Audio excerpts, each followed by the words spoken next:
Ano po ba yung vision ni Isaiah patungkol sa New World? Pag-usapan po natin 'yan sa devotion natin na ito.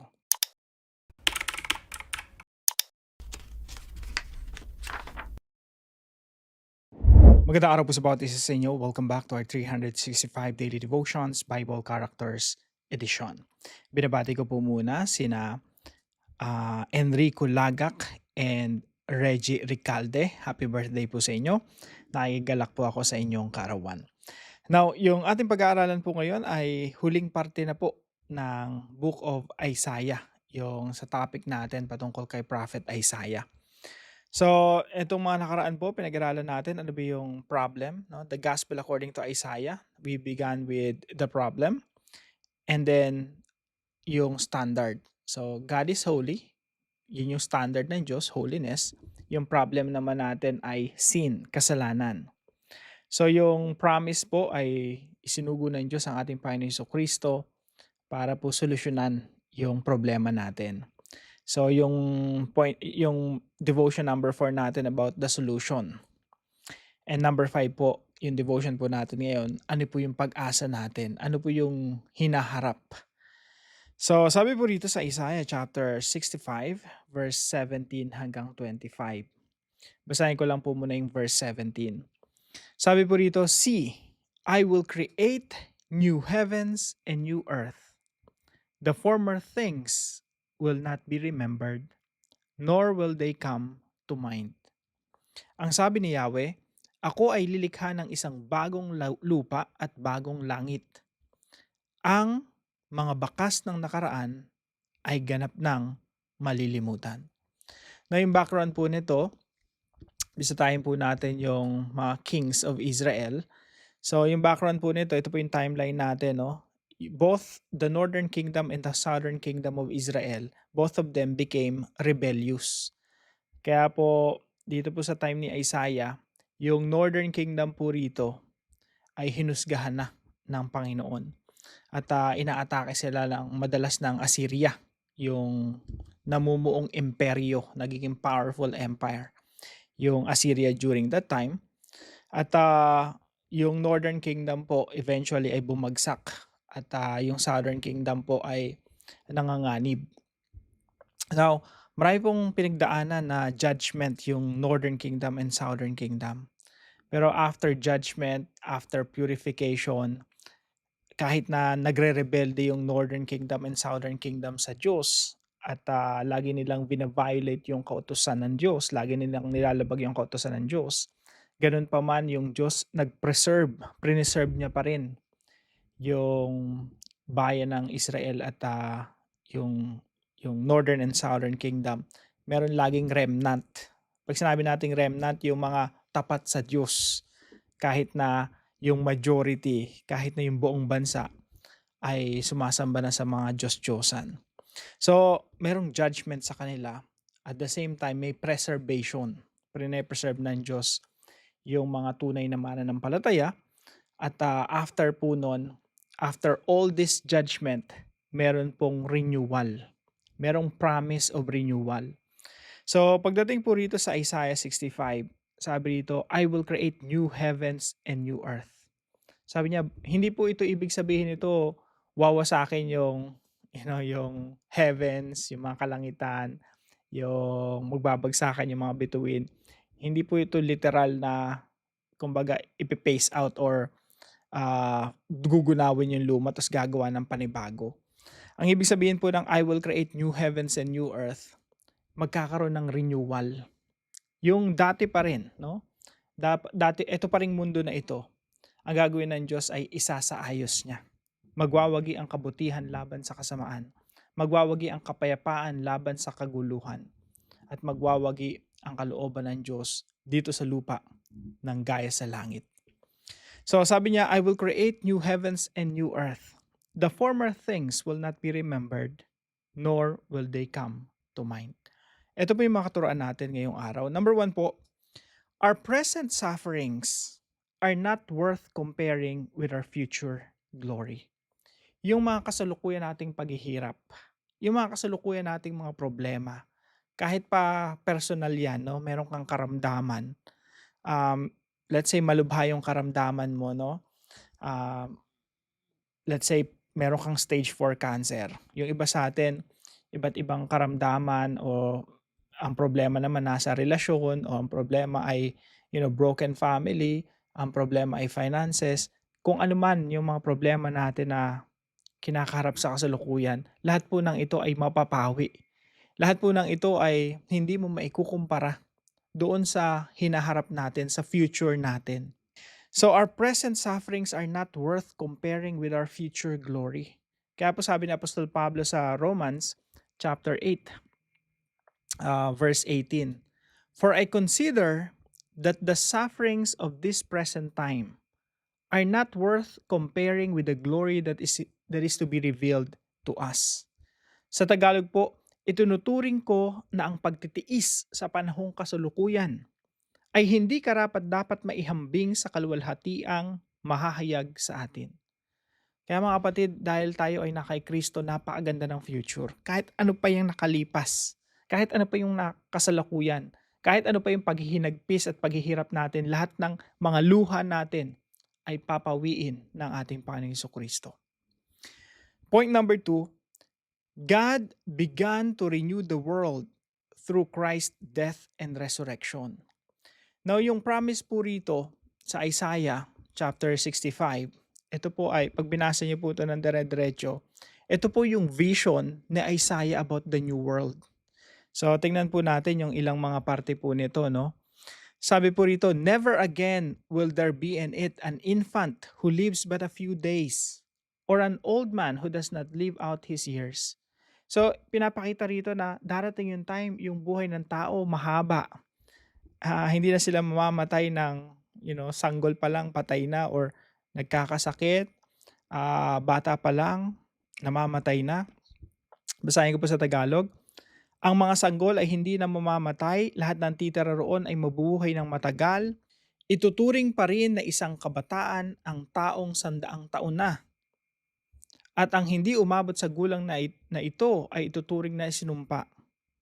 And then dito po sa verse 25, sabi dito, "Dito'y magsasalong parang magkapatid ang asong gubat at tupa. Ang leon ay kakain ng damo tulad ng baka, at ang ahas naman na ang pagkain ay ialabok. Kahit tapakan mo'y hindi ka mangangamba. Magiging panatag at wala nang masama sa bundok, sa banal na bundok, sa bundok ng Zion walang makakapinsala o anumang masama." So ito pong Isaiah 65, ito po ay vision ni Isaiah na mangyayari simula sa pagsilang ng Messiah. So God began to renew the world through Christ's death and resurrection. Yung start po, yung pinakasimula ng renewal of all things, yan po ay nangyari o nagsimula noong ang ating Panginoon Kristo ay muling nabuhay mula sa mga patay. Kaya po sinasabi ni Apostol Pablo na lahat ng nakipag-isa kay Kristo Jesus, sila ay bago ng nilalang. They are new creation in Christ. Meaning to say, ang new creation nagsimula na nung ang ating Panginoon Kristo ay muling nabuhay mula sa mga patay. Pangatlo po, the renewal of the world continues today and will be completed at Christ's return. Meaning to say, yung vision ni Isaiah na renewal, yung pagbabago dito sa mundo, pagsasaayos dito sa mundo, nagsimula po ito sa panahon ng Panginoong Kristo, precisely nung muling nabuhay ang ating Panginoong Kristo. Ito pa ay nagpapatuloy sa kasalukuyan at yung pagsasaayos sa mundo ay makokompleto sa muling pagbabalik ng ating Panginoong Kristo. So from the first coming to the second coming, nandito po tayo sa gitna, no? Na papagitnaan tayo ng process of renewal of the whole world. Kaya po sa application natin ngayong araw, ito po yung pinakauna. Submit daily to the Holy Spirit work of renewal. Alam niyo po ba ang Panginoon Kristo umakyat siya sa langit tapos ibinuhos niya ang kanyang spirito, ang spirito ng Diyos. At yung spirito ng Diyos ay garantiya na ang sinimulan ng Diyos na mabuti dito sa mundo ay magpapatuloy at makokompleto. Kaya po ang Banal na Espiritu ay nasa sa atin, naninirahan sa atin upang baguhin tayo araw-araw. Yung renewal, yung redemption, yung pagtutubos, yung pagsasaayos, ito po ay nagaganap sa buhay natin araw-araw dahil sa Santong Espiritu. At ang Santong Espiritu rin ang bumabago dito sa mundo. At ginagamit ng Santong Espiritu ang iglesia, ang church, ang body of Christ to make this world a better place, to make this world a renewed place hanggang sa maging perfect po sa muling pagbabalik ng ating Panginoon Jesucristo. And point number 2, let go of anger, bitterness, and unforgiveness. Ang Santong Espiritu po, kumikilos sa buhay natin, dapat tayong magpasakop sa Kanya araw-araw. At the same time, dapat magpasakop din tayo sa mga pag-ungusap ng Santong Espiritu, lalo-lalo na pag sinabi ng Santong Espiritu, patawarin mo na yung mga taong nakasakit sa'yo. Let go of bitterness. Kung meron kang bitterness, may sama ka ng loob sa isang tao, bitter ka sa situation mo sa buhay, bitter ka sa family mo, bitter ka sa parents mo, bitter ka sa boss mo, let go of bitterness. Yan po ay udyok ng Santong Espiritu. Ito po ay senyales na ang Santong Espiritu ay nangungusap sa iyo upang baguhin ka, baguhin tayo araw-araw. At yung bitterness po, kailangan i-let go na natin. Yung unforgiveness, yung hindi pagpapatawad. Ang pagkilos po ng Santong Espiritu, kabilang po dyan mga kapatid, yung palayain tayo mula sa sa hindi pagpapatawad. Kasi po yung hindi pagpapatawad, ito po ay umaalipin sa atin. Yung sama ng loob, inaalipin tayo niyan araw-araw. So let go of anger, bitterness, and unforgiveness. Lahat po ng yan mga kapatid, kasama ng pinapawi ng Panginoon Jesucristo. Right now, merong healing na nangyayari sa buhay natin. Tayo po ay pinapagaling mula sa galit, sama ng loob, at hindi pagpapatawad. Ang Panginoong Jesucristo po ang nagpatawad sa atin at yun po ang basihan natin kung bakit kaya din nating magpatawad sa iba, ano man ang nagawa nila laban sa atin. Point number 3 po, advance the kingdom of heaven by loving more and hating less. Ang ating Panginoong Jesucristo ay naparito upang palaganapin ang pag-ibig dito sa mundo. At yung mga taong minahal niya, natututo ring magmahal. Sipin niyo po, kaya po kaya nating magmahal kasi alam natin kung paano mahalin ng Panginoon. Alam natin kung paano tayong hindi ka mahal-mahal pero minahal ng Diyos. Kaya kaya rin nating umibig ng iba kahit na sa tingin natin hindi sila ka mahal-mahal. Advance the kingdom of heaven. Paano natin napapaabante ang kaharian ng Diyos pag tayo nagiging kasangkapan ng Diyos para palaganapin ang pag-ibig dito sa mundo? You have to love more and hate less. Yan po yung isang pinakamagandang pwedeng mangyari sa buhay natin, no? Yung magmahal tayo ng, mapuno tayo ng pag-ibig. At yung galit natin, pagkainis, yung sama ng loob natin, lumiliit habang lumalaki yung ating pag-ibig. You commit to loving others and hating less. Para po sa ating discussion, why is it important to understand that the renewal of all things began with Christ's first coming, continues today, and will be completed at His second coming? Bakit importante na alam natin na yung renewal na ginagawa ng Diyos dito sa mundo, nag-start na, nagpapatuloy ngayon, at makokompleto sa pagbalik na ating Panginoong Jesucristo? Pag-usapan po natin yan sa ating mga discussion groups. At para po sa ating dive deeper, who is Jesus in the book of Isaiah, part 5 of 5. Tayo po'y manalangin. Heavenly Father, thank you for the work of renewal you have begun through Jesus Christ. Help us submit daily to the Holy Spirit as you transform our hearts, minds, and lives.